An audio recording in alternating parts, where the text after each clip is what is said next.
Madame, Monsieur, bonjour. Merci de nous rejoindre. À la une de l'actualité, le président de la République, chef suprême des Forces armées et ministre de la Défense nationale, Abdelmajid Tebboune, préside aujourd'hui la réunion périodique du Conseil des ministres consacrée à la relance économique.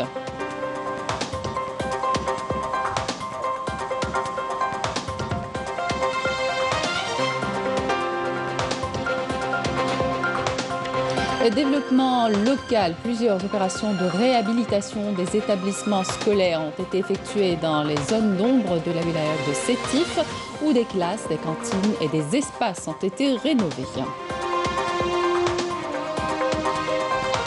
Nous irons à la conquête de l'espace dans cette édition. La sonde Persévérance nous livre 142 clichés sur la planète Mars. À la tête de cette mission spatiale, l'éminent scientifique atomique algérien Nordine Melikchi est membre de l'équipe de la NASA ayant effectué cette mission. L'occasion de revenir sur la découverte d'une étoile double par l'association Sohul. Bienvenue à tous. Le président de la République, chef suprême des Forces armées, ministre de la Défense nationale, Abdelmajid Tebboune, préside aujourd'hui au siège de la présidence de la République la réunion périodique du Conseil des ministres consacrée à l'examen et à l'endossement de plusieurs exposés sur la relance de l'économie nationale et le suivi de la prise en charge des préoccupations des citoyens.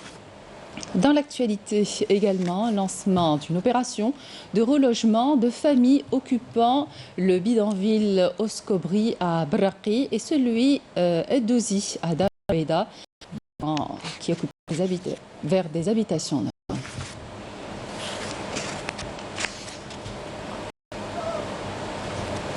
Dans les zones enclavées de la commune de Hammam Gergour, dans la wilaya de Sétif, de nombreuses infrastructures ont été rénovées. Le but, offrir aux citoyens de ces régions de meilleures conditions de vie, une initiative agréablement accueillie par les habitants. Commentaire Yasmine Moussaoudi. Plusieurs opérations de réhabilitation ont été effectuées dans la commune de Hammam Gergour, dans la wilaya de Sétif. Les régions de Oued Sept, Drak Bila et Bouferrouj ont été les premières bénéficiaires. Objectif, améliorer les conditions de vie des habitants de ces zones reculées, mais aussi assurer le confort nécessaire aux petits écoliers de ces localités. Avant, nous n'avions pas de stade. Désormais, quand on sort de l'école, on vient s'entraîner ici. Nous avons des repas chauds et les classes sont en meilleur état. La cantine est propre et les repas sont bons. Des rénovations qui concernent principalement les établissements scolaires, les espaces de jeu et aussi les routes.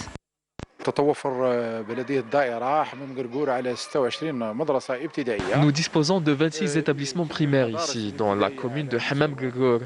Toutes les écoles ont bénéficié du programme du ministère qui consiste en la réhabilitation des classes, des sanitaires et des cours de récréation.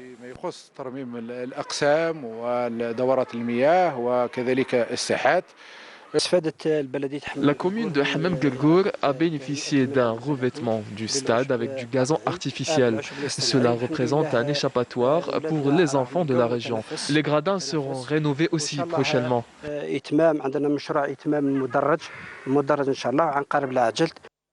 15 000 zones d'ombre ont été recensées dans le pays avec une population de près de 8 millions d'habitants. Des projets de développement sont en cours de réalisation pour répondre au mieux aux besoins et aux préoccupations des citoyens de ces régions. L'agriculture, un secteur qui attire de plus en plus d'investisseurs grâce aux contrats de partenariat agricole qui les lient aux agriculteurs. C'est d'ailleurs grâce à ce type de contrat que des terres abandonnées sont mises en valeur et des emplois sont créés. À Médéa, plus de 1300 hectares de terres sont exploités dans ce cadre. Abdelaziz Halim, Bouchrabali. À Médéa, ce sont pas moins de 1300 hectares de terre qui sont exploités dans le cadre de 73 contrats de partenariat agricole liant des agriculteurs à des investisseurs.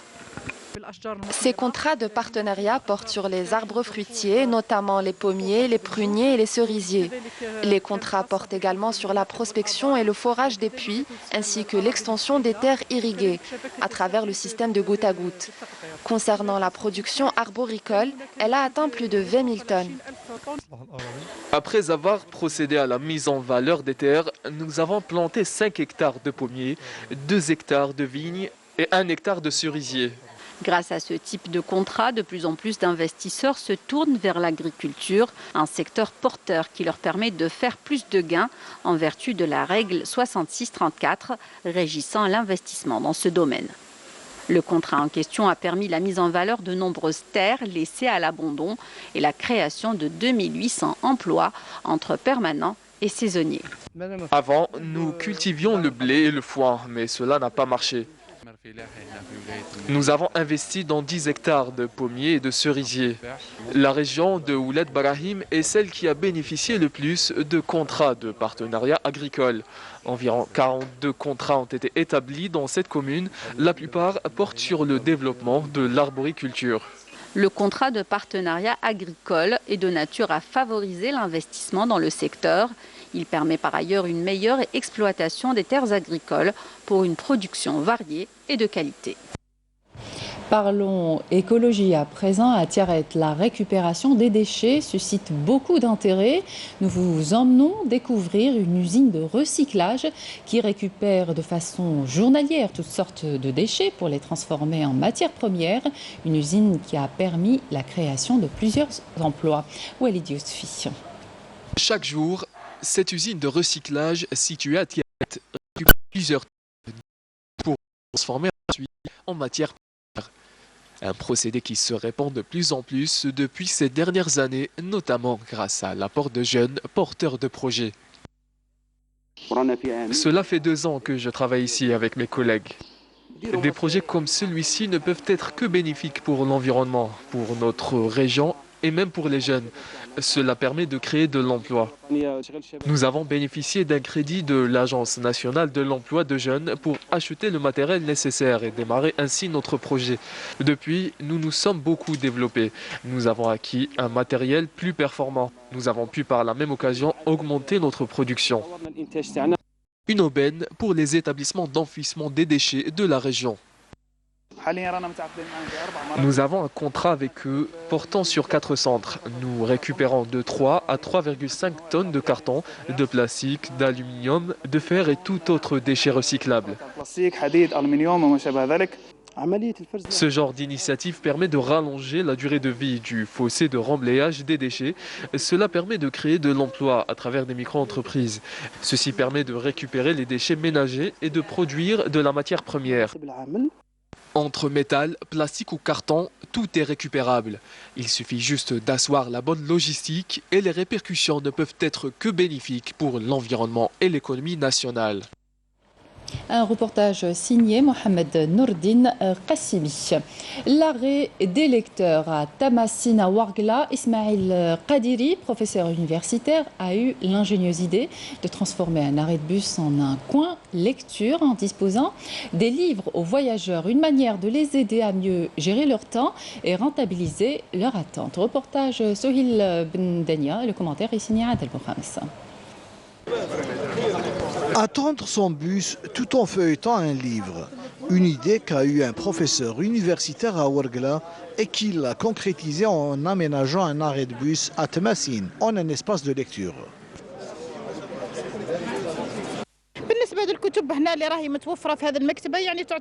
Les livres dont dispose cette librairie sont d'une valeur inestimable. Il y a de tout.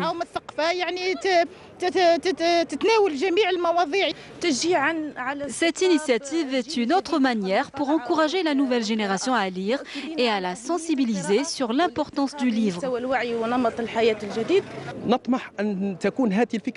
Mon souhait est de voir cette initiative généralisée à travers l'ensemble des wilayas. Ça ne peut être que bénéfique. L'arrêt des lecteurs, un espace de lecture dédié aux jeunes comme aux moins jeunes. Nous appelons à préserver ces manuels. Il faut habituer les enfants à sentir l'odeur de la science qui se dégage de ces livres. Il est vrai qu'ici, à Tmassine, la lecture est en baisse. À travers cette action, nous comptons renverser la vapeur et redonner aux livres et à la lecture la place qui leur sied dans la société. Chaque lecteur a le droit de prendre avec lui le bouquin qui lui plaît, à condition qu'il le remplace par un autre livre et en faire profiter ainsi les autres. Les festivités officielles de la célébration du 45e anniversaire de la création de la République arabe sahraoui démocratique se sont déroulées dans le camp de réfugiés d'Aoussel, une cérémonie durant laquelle le président sahraoui a rappelé la détermination de son pays à libérer le territoire sahraoui. Abdelmajid Barbrassi. Encore une autre commémoration que le peuple sahraoui célèbre loin de ses terres, des terres occupées par le Maroc. 45 années déjà depuis la proclamation de la RASD à Bir Lehlo en territoire libéré et autant d'années de résistance et de combat. Un anniversaire cette année qui coïncide avec la reprise des hostilités depuis le 13 novembre dernier et la répression qui s'abat sur le peuple sahraoui dans les territoires occupés.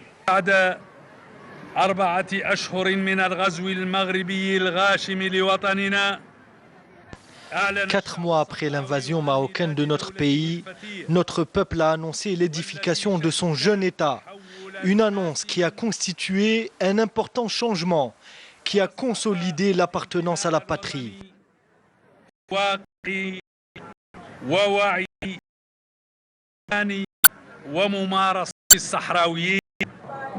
peuple aujourd'hui abandonné à la communauté internationale et reste livré à lui-même dans les immenses camps de réfugiés sahraouis installés à Tindouf depuis 1976.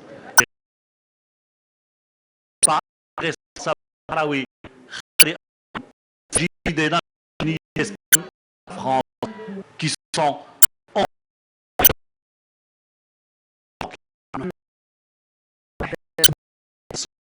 vis-à-vis du Maroc.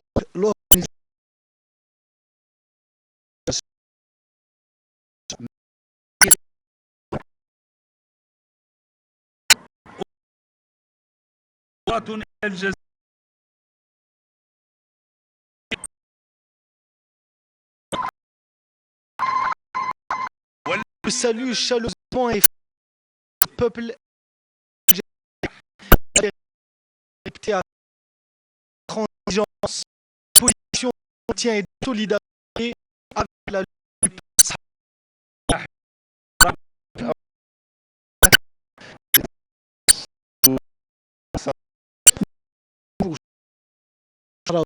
Sa cause juste et que ce droit à l'autodétermination.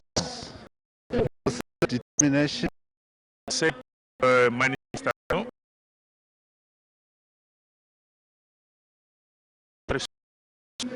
notre solidarité, notre voix et rendre ce qui continue toujours à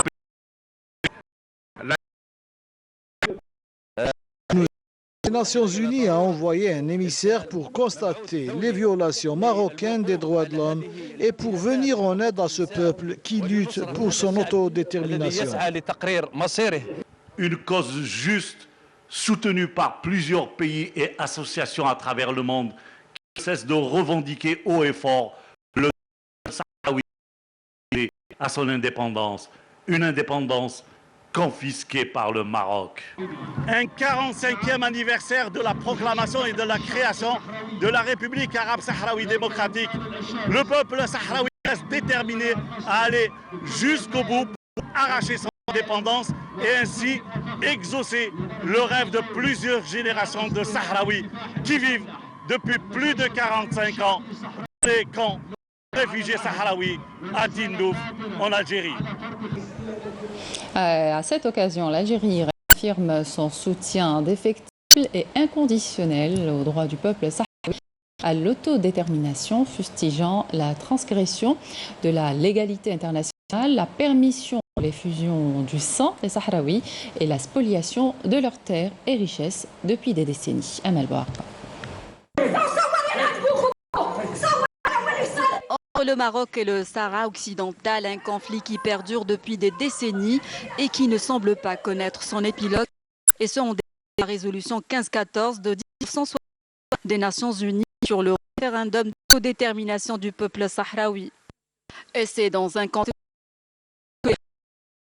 ce 45e anniversaire de la proclamation de la race. En effet, depuis le 13 novembre 2020, l'attention est montée le Maroc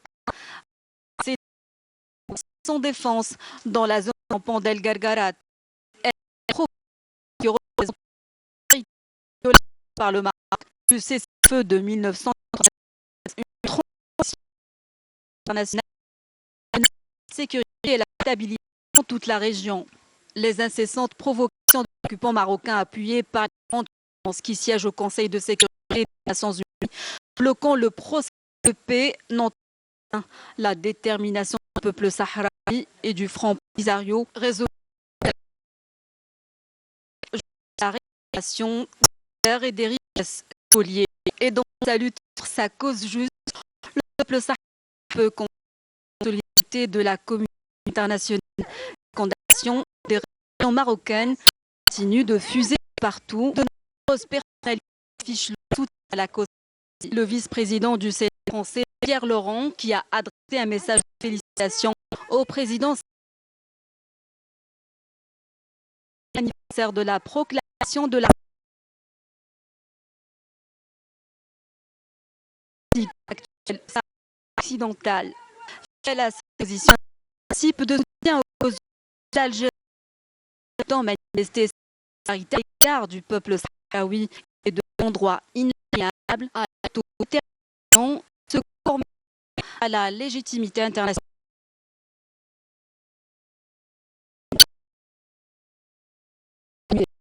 Et en France, commémorer le 45e anniversaire de la création de la race, les participants ont appelé la communauté internationale à assumer ces missions. Ils ont appelé la France à adopter une position neutre sur ce conflit. La correspondante Pelouchette.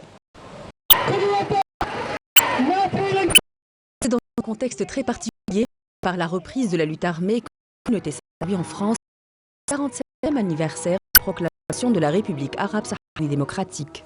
Ils ont attendu 30 ans attendu ce référendum. Ceci a été surtout confronté par le continu de Nations Unies, par le silence aussi de la communauté internationale, devant l'obstruction du Maroc et devant les violations des droits de l'homme sur les territoires occupés du Maroc occidental. Donc, par cette nouvelle agression, le peuple sahraoui s'est trouvé obligé de prendre l'arme deuxième fois. Manifestants, jeunes et prêts à rejoindre les territoires occupés pour soutenir leurs frères pour la liberté et la dignité.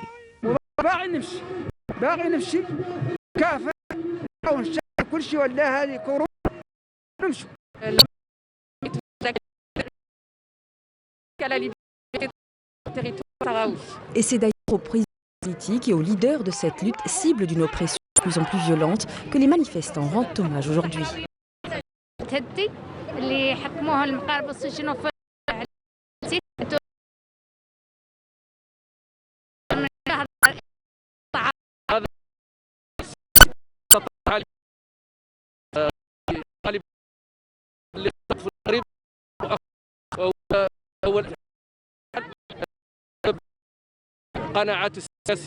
هذا ضرب من الكوميسار دو بوليس دو ليون زارق بيير لانها كانت جابيه من السناتر ودافع عن القضيه الصحراويه تكلم عن القضيه الصحراويه وفي الاحتلال قدام المقاومه ها عمل فيها المقاومه ها عمل زين بسي هذا عمل فيها زي لي جان كي باي مونتير ليومانيتير او ماروك وين القوه في المغرب احنا الشعب المغربي قتنا ولكن لا يعود سلطات عدل من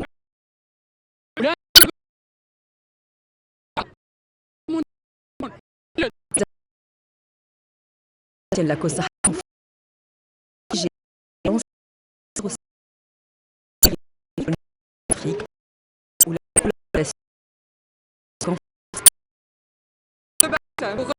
remettre la responsabilité des puissances occidentales à l'organisation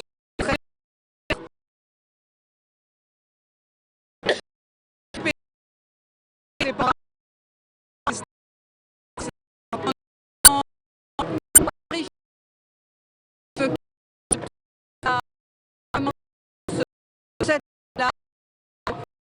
Nous avons que l'Arabie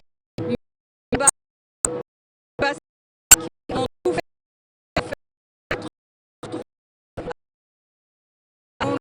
l'indépendance. Briser le mur du silence, c'est justement le but de ces rassemblements.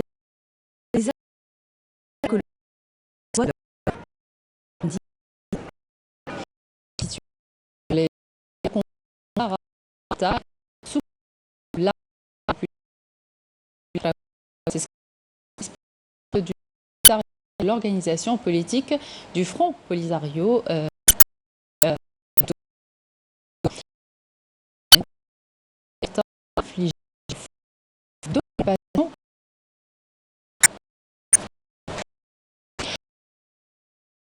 par contre, la un travail plus façon de persévérance sur la place de l'agence spatiale américaine NASA explicite de trouver des traces de vie ancienne sur la planète rouge, collectant pendant au moins 2 ans jusqu'à une trentaine d'échantillons de roches. Sami Benchir. Si vous y étiez, mercredi dernier, la NASA a publié une spectaculaire photo panoramique de Mars, prise par Persévérance, le premier visiteur de la planète rouge, et microphone. Le système de et avec succès d'extraordinaires images.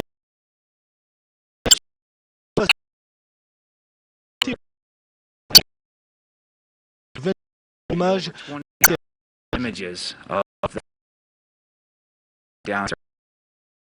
Astromobile déployé le sol maintien.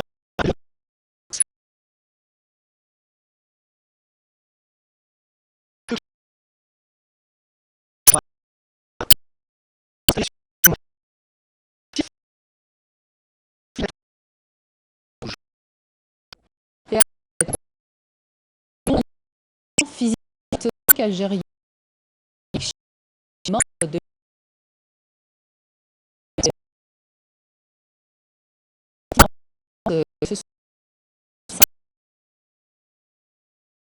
je vous propose d'écouter Nordin Milekchi.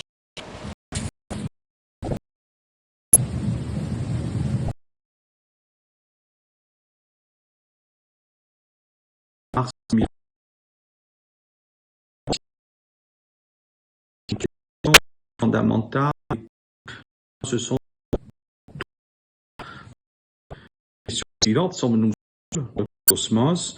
Y a-t-il une vie extraterrestre, et en particulier dans ce cas-là, la planète Mars? Donc voilà, pour justement répondre à cette question-là, il faut des études, il faut faire des recherches, et de trouver des indices qui nous permettent de répondre à cette question-là. Alors, il y a aussi notre but scientifique, c'est aussi de préparer des missions prochaines sur Mars et en particulier humaines. Donc ça, c'est un peu le but scientifique.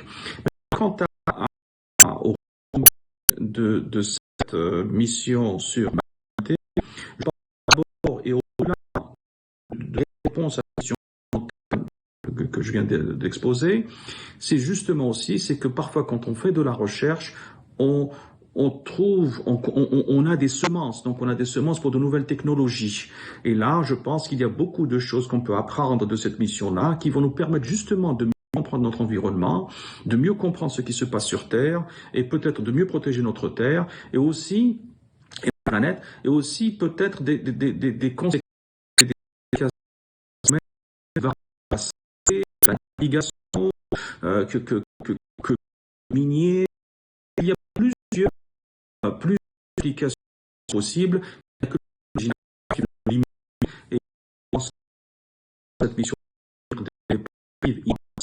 pour du monde entier. nouvelle génération.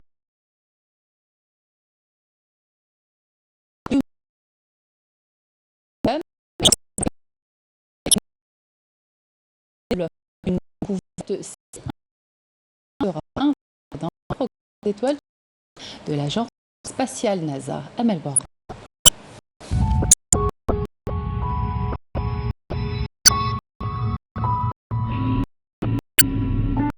Des milliards d'étoiles scintillent mille fois dans l'immensité de la Voie lactée, galaxie qui fascine depuis des et qui suscite la curiosité des astronomes. Ici à Noir, où l'association Hale d'astronomie a fait une co-découverte spectaculaire avec des astronomes italiens et étoile double qui se trouve dans la constellation Cochet. Il faut dire que cette étoile binaire n'est pas observable à l'œil nu, mais grâce à un petit télescope.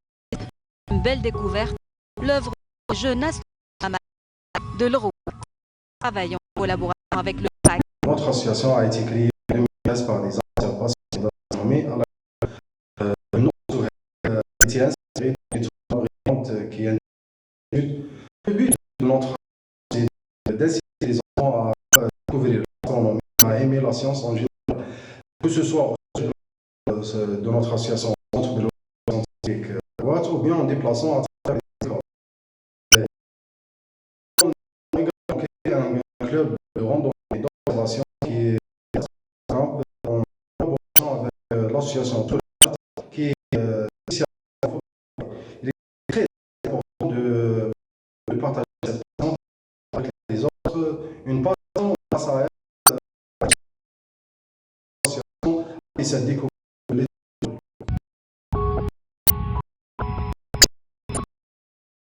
Des données en service aux centres internationaux d'astronomie pour prochain dans les reflets.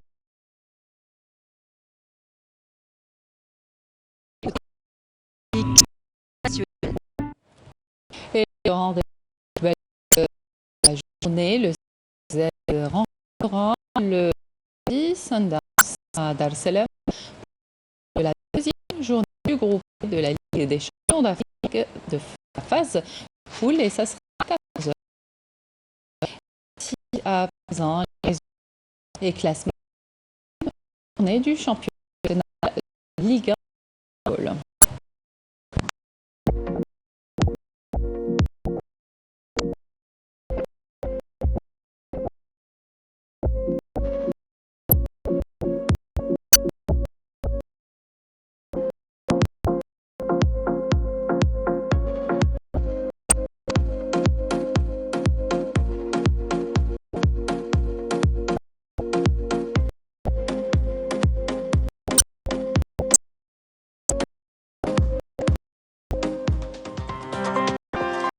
Termine cette édition. Merci de votre attention. Tout de suite, les prévisions météo avec Fariel Chir. Excellente suite de programme sur Canal Algérie.